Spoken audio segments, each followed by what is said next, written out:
Was ihr hier seht, ist eine Syndaktalie. Das heißt, hier die Zehen sind nicht vollständig bis hinten durchgetrennt, sondern sind immer noch verwachsen.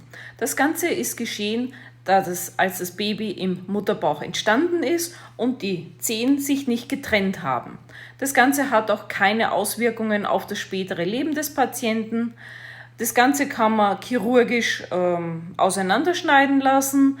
Macht man manchmal bei kleinen Kindern, aber im älteren, also wenn man älter ist, muss man das nicht mehr machen lassen.